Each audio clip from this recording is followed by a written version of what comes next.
Hi, my name is Jenny and I'm back today to do another video. Today I'm going to be doing my review and discussion video for my August pick for my African Women Writers Project, which is Homegoing by Ya Jossie. If you are unfamiliar with my African Women Writers Project, I will put a link up in the cards to my announcement video, as well as a link to my most recent review and discussion video, which was for Chinju by Jennifer Nansambuga Makumbi. Before I get into Jossie's background and my discussion on the novel, however, I do have a small list of housekeeping announcements, the first of which is that I'm actually going to be adding a book to this project, which is The Shadow King by Maza Mengistu. This novel was recently longlisted for the Man Booker Prize, which brought it back to my attention. I was aware of it, I remember, when putting together this list for my reading project. However, for some reason I decided that I didn't want to include it. I can't remember if it's because I was like, Ethiopia was never a European colony, and so I didn't want to include it for that reason. But then I also have She Would Be King, which is about Liberia, which was also never a colony, or I may not have looked that much into Mengistu and realized that she, like all the rest of the writers in this project, was born in Ethiopia, and she's talking about the history of Ethiopia. I'm not sure why I decided I wasn't going to include it, but I'm changing my mind now and I am going to include it. So this story follows the female Ethiopian soldiers involved in World War II after Mussolini's invasion of Ethiopia in 1935. So it is about as close to European colonization as Ethiopia got. It was never successfully colonized by the British or any other European country as the British moved northward. Since technically I'm moving chronologically through time, although the two previous books that I've read did not really follow that chronology, and since I said this one begins with Mussolini's invasion in 1935, I will be reading The Shadow King in December after reading The Old Drift by Namole Serpell in November, which begins in 1904, and that means I will also be pushing back How Beautiful We Were by Mbolo Ubui, which is good because it actually doesn't come out till March of 2021 anyway, but I'll be pushing this one back to January of 2021. So that is my main housekeeping announcement.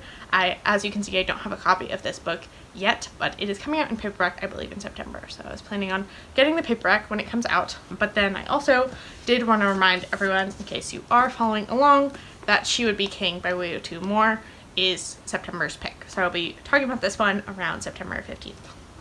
So those are all my little housekeeping announcements, so let's move on to Homegoing. So Homegoing is Ya Jossie's debut novel, and it was first published by Knopf in 2016. Jossie was born in Ghana in 1989, but moved to the United States when she was 2 in 1991 with her family, as her father was pursuing a PhD at The Ohio State University in French. He later received a professor position with the University of Alabama in Huntsville, and her family moved there, and she spent much of her late childhood, teen years in Huntsville, Alabama. She then attended Stanford University, where she received a Bachelor of Arts in English, and then following that she went to the Iowa Writers Workshop, where she got an MFA in creative writing. For Homegoing, she won several awards, including the PEN/Hemingway Award for Best First Novel, and her sophomore novel, Transcendent Kingdom, which I am so excited about, comes out on the 1st of September. So Homegoing itself follows two families living in Ghana beginning in the 1770s, wherein two half-sisters who are not aware of one another set their families and their lineages down two very divergent paths. The elder sister, Essie, is a member of the Fante tribe, is married off in her late teen years to a British slave trader to help strengthen ties between the village that she's from and the British slave traders on the coast. And then her half-sister, Effia, at age 15, is captured by another African tribe. She is a member of the Asante tribe, sold to the British, and then sent through the Middle Passage to the American South to be a slave. So what follows after that is a multi-generational family saga following these two sisters' lineages over the course of 6 generations as the family's lives diverge and converge from the 1770s all the way until the early 2000s-ish. It's not totally stated when it is, but I'd say early 2000s is a good bet. Through Essie's family, we learn the history of the slave trading and the interactions of the different tribes in West Africa. During the slave trade, we learn of the arrival of missionaries and then the fight for independence in Ghana. And then through Effia's story, we learn the history of slavery, Jim Crow, and the segregation period of the United States, and then the more recent war on drugs and the prison industrial complex and the intensification if that's a word, of the prison-industrial complex in the past 50 years. So with that synopsis, let's just jump right into the questions. Question number 1 is, what are the overall themes of the novel? And this book, given that I actually initially read this book in 2016, is in large part how I came up with this project, and I think has also informed a lot of my reading taste since 2016, as many of the themes that I'm exploring in this project are really present in this novel. So primarily the ways we think about history and the way history is remembered or forgotten by specific people, the role of families in remembering and carrying on that history, and the burden that that sometimes creates. But what I think is also particularly relevant in this novel is Yaa Gyasi's exploration of the way in which families are forced to recreate their history as their history is forcibly taken away from them, particularly the history of Black Americans. For example, many of the systems of racism and oppression in America, but also the systems of colonialism and the pre-colonial period in Africa, are intentionally designed to oppress people through a way of forgetting history and being unable to connect with family.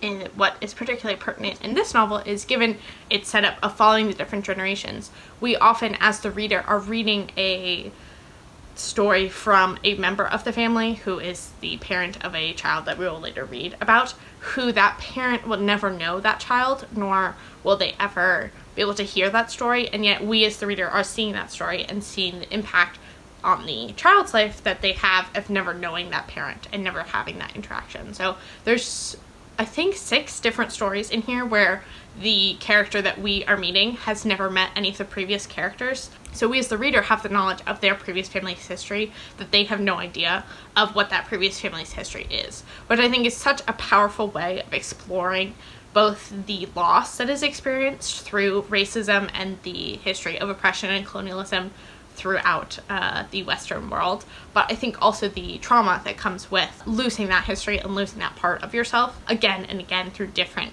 iterations of American and West African history. So that aspect of the novel I think is particularly pertinent and particularly relevant to this project.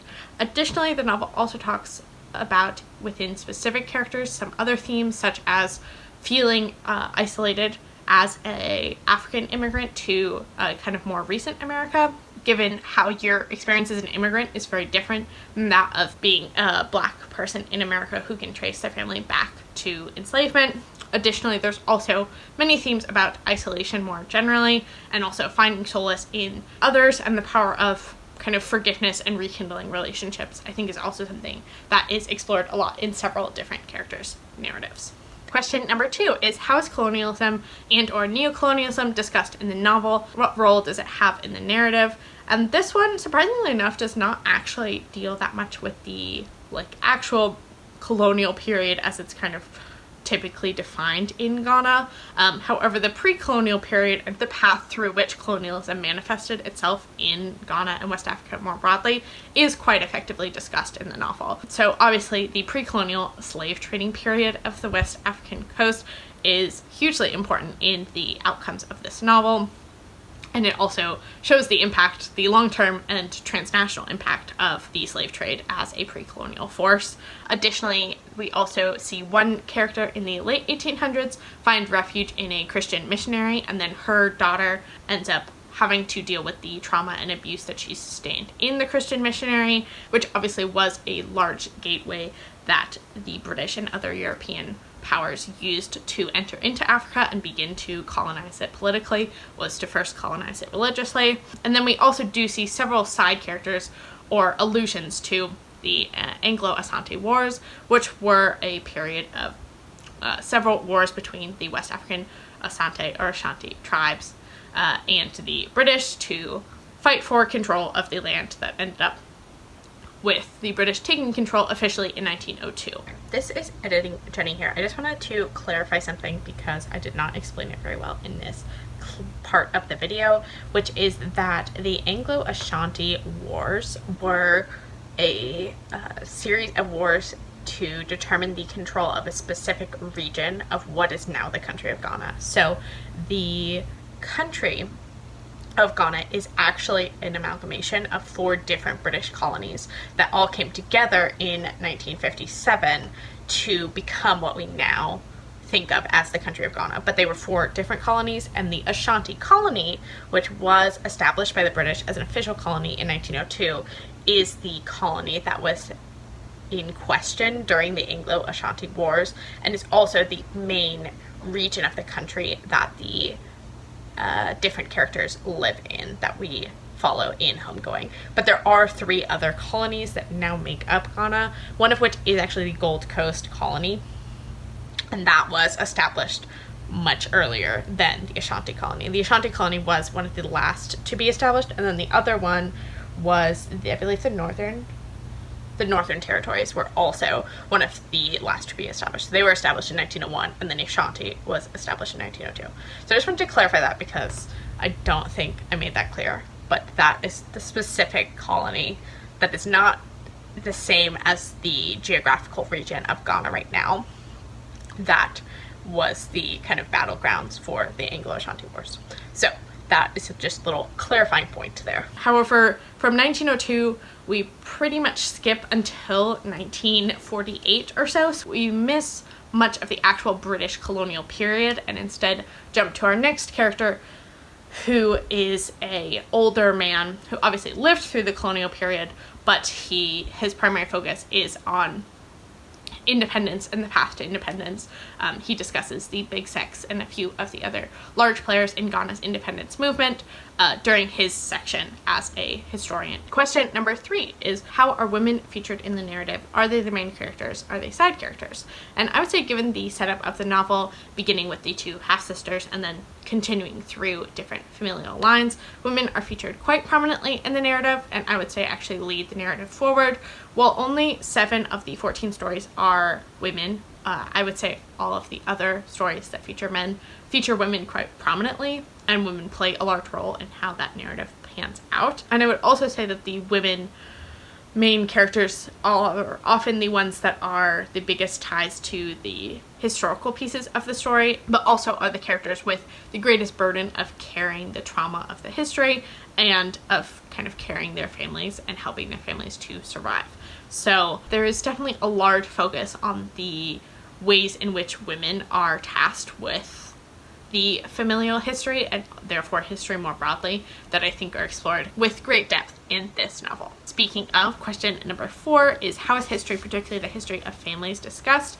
And as I've said in several of the previous questions, I think this novel so deftly explores the ways in which personal family history, but also history as a much larger societal force, inform one another and help us to understand one another. So our personal history can be informed by our greater history, but also greater history can be informed by personal history. And I think also the ways in which family history is forgotten and remembered is also a very important aspect of this novel and something that's talked about quite frequently. And it's something that several of the characters talk about when talking about their family, particularly towards the end of the novel. Our very last character that we have is Marcus, who is a young man who's getting his PhD in sociology, whose dissertation is on the convict leasing that took place in the American South after the emancipation of the slaves as a continued form of slavery, and kind of the early creation of like what we now discuss as the prison-industrial complex. But in discussing his research, Marcus says on page 289, originally he wanted to focus his work on the convict leasing system that had stolen years off of his great-grandpa H's life. But the deeper into the research he got, the bigger the project got. How could he talk about great-grandpa H's story without also talking about his grandma Willie and the millions of other black people who had migrated north, fleeing Jim Crow? And if he mentioned the Great Migration, he'd have to talk about the cities that took that flock in. He'd have to talk about Harlem. And how could he talk about Harlem without mentioning his father's heroin addiction, the stints in prison, the criminal record? And if he was going to talk about heroin in Harlem in the 60s, wouldn't he also have to talk about crack everywhere in the 80s? And if he wrote about crack, he'd inevitably be writing too about the war on drugs. And if he started talking about the war on drugs, he'd be talking about how nearly half of the black men he grew up with were on their way either into or out of what had become the harshest prison system in the world. And if he talked about why friends from his hood were doing 5-year bids for possession of marijuana when nearly all the white people he'd gone to college with smoked it openly every day, he'd get so angry that he'd slam the research book on the table of the beautiful but deadly silent Lane reading room of Green Library of Stanford University. And if he slammed the book down, then everyone in the room would stare, and all they would see would be his skin and his anger, and they'd think they knew something about him, and it would be the same something that had justified putting his great-grandpa H in prison. Only it would be different too, less obvious than it once was. When Marcus started to think this way, he couldn't get himself to open even one book. And so I think what Jossie has done in this novel is discuss that we can't think about history without thinking about family history and personal history. And we also can't think about personal history without thinking of the larger systems that are at play in any one person's life, which I think kind of goes to show that, to answer the question, they really are truly tied. Of history and the family of history have to be discussed together. So then this brings me to the final question, which is, what are your overall thoughts on the novel? If it wasn't already apparent, I absolutely love this novel. It's one of my favorite novels of all time. I think I could reread it again and again and get something out of it every time. It was 5 stars the first time I read it and is absolutely 5 stars still. I think the ways in which Jossie has so brilliantly captured the themes she's exploring are just so awe-inspiring, especially given that this is a debut novel. Additionally, I think also the characters, despite the fact that we only spend 20 to 30 pages with each one, granted some of them do appear in other characters' stories, we get such a real and rich understanding of these characters and their motivations that you feel like you know all of them and that you've spent time with all of them, despite the fact that you've only known them for 20 or 30 pages. I also just personally love family sagas, and I think they are such a great way of understanding other characters and understanding how kind of history works through families, that I think this one is just one of the best examples of that subgenre. That obviously it's going to be one that I really enjoy. But yeah, I think there's really just so much to unpack here and to explore here that this video could have been like 2 hours long, but I did want to, kind of keep it relatively short. But if you have not read this novel, which I feel like almost every person in the entire world has, except for one of my friends, I'm going to make sure that she reads it very soon, I would highly recommend this novel. I truly cannot recommend it enough.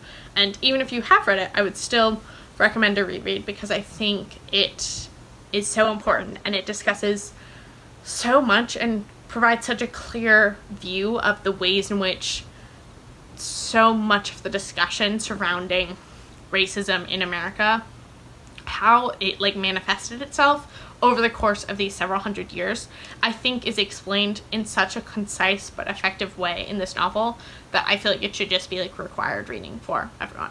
So yeah, this is one of my favorite novels. It also has made me so excited to very soon read Conjure Woman by Afia Atakora, because especially Ness's section, which Ness is the only character that we actually experience her story while she is enslaved in America. There are other characters that are enslaved, but we don't follow that character during their enslavement. But that Ness's story is just so heartbreaking that I am very excited to read.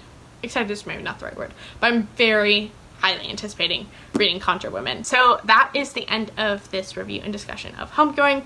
As I said, I really could keep talking about Homegoing. I have 3 pages of quotes that I just really enjoyed from the novel. So if you've read Homegoing, if you haven't read Homegoing, just want to talk to me about it down in the comment section below, please do leave a comment.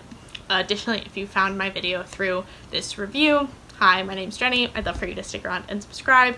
And I think that is everything. You're having a great rest of your day whenever you're watching this, and I will talk to you next time. Bye.